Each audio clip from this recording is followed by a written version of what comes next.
her first day? I guess Australians provide a lot of opportunity for people who want to work hard. You see this one here, just a little bit hard. So yeah, working hard is a big deal, but it's actually working smart too. Box, please.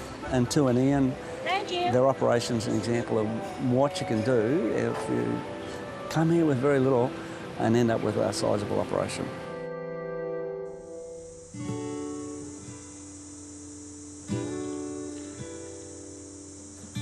She might be tiny, but as one of the Territory's biggest mango growers, Saramat Rakhal, known by all as Tu, picks well above her weight.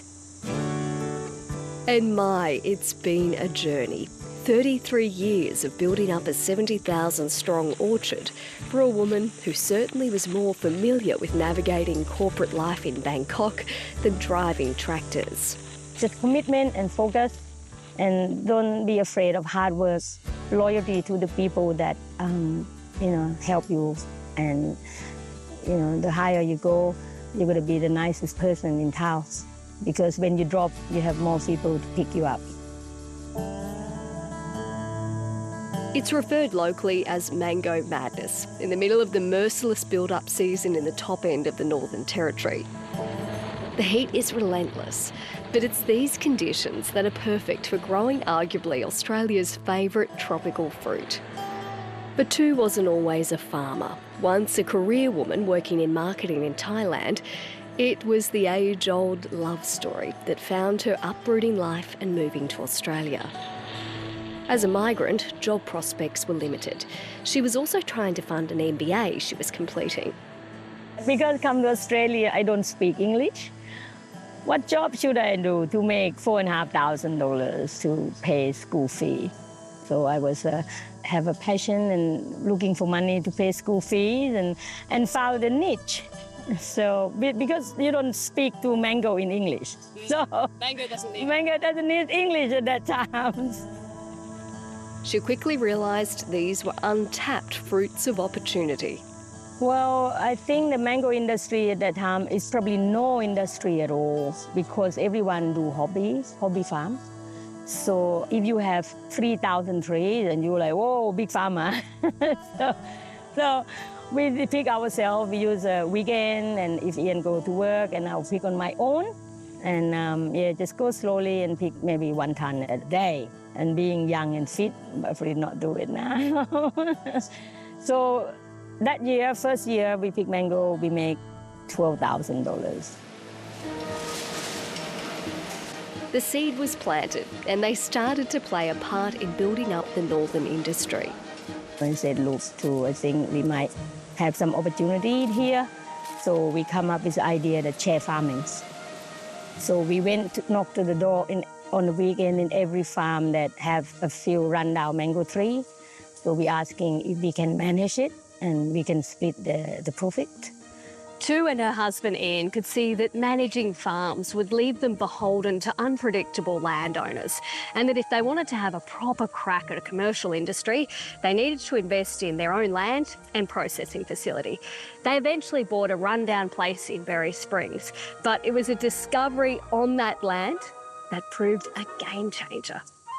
About second week when I start cleaning the shed and walk back to the packing shed, I found the nursery. I was so excited. Breeding meant she could expand significantly. She would go on to eventually graft 35,000 trees from the handful she started with. It was hard slog, with her husband working full-time with the Department of Agriculture. I just said, look, I want to be farmer. So Ian said, we can't go together. Someone got to put food on the table. so Ian continued working, and I developed the farm. And Ian joined me in 2007 or 2008. It was full swing after that. They were exporting, the biggest market being New Zealand, and steadily supplying more and more domestically.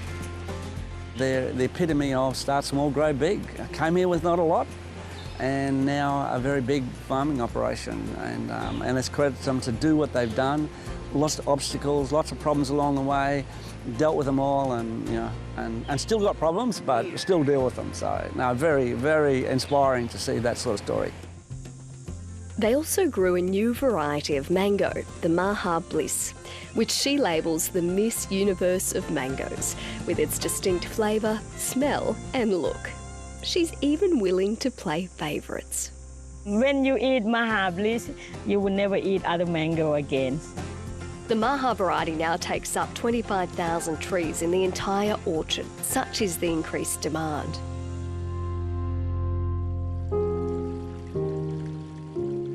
Her journey hasn't been free of pain. A very raw and recent tragedy has been the loss of her husband 12 months ago, the man on which she'd shared a dream and a passion for building up this business. Ian and I always have the pact that if one of us go, the other can keep this place going. And because being our dreams, a lot of people said to me, like, if you sell it, you will never work again in your life. And what that's good to me, you know, my dream and his dream, and will continue until I join him. Reflecting now, she also says work took top priority and children got put on the back burner. You don't feel it when he's here, but when someone gone, and yeah, you feel that. It means that opportunity. Surely, Sajino. Go on, yes. It might not fill the gap, but she built up her own kind of family, treating her workers as her own kin, many affectionately calling her mum. She treats us as a family, so we also very happy with her because, sometimes we have some issues. She always tries to find out the solution. She's sponsored people like Callisto de Souza in a full-time position for the better part of a decade. He's risen up through the ranks to now manage staff for her. He says too is a source of inspiration for many of the workers.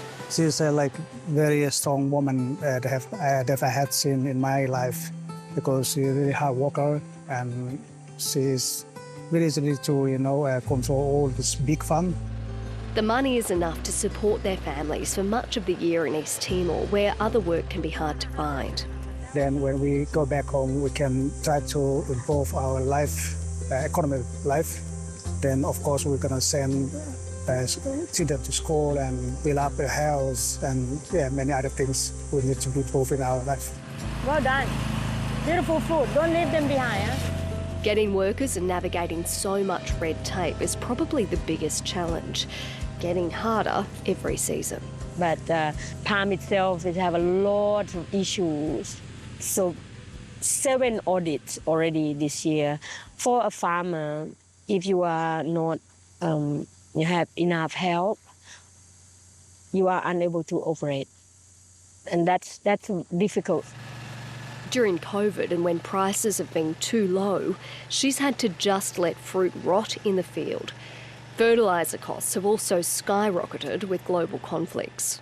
You know, price has been 3-4 times for what used to be. And not just that as well, we can't access to it. So farming is getting really, hard. The margin getting skinnier and skinnier all the time. It might be hard, but she's a long way from putting up her boots. Plans for putting in another 20,000 trees, giving back to the top end, which she says has given her so much. I guess the Australians provide a lot of opportunity for people who want to work hard, want to make commitment, and want to have some idea that can, for me, mango industry is, it used to be something small, but I identify this is opportunity to grow big. And what I grab in my whole hand, and let's do this. Well done, come on. As long as you have that passion, I guess, to drive, and stay focused. Don't lose it.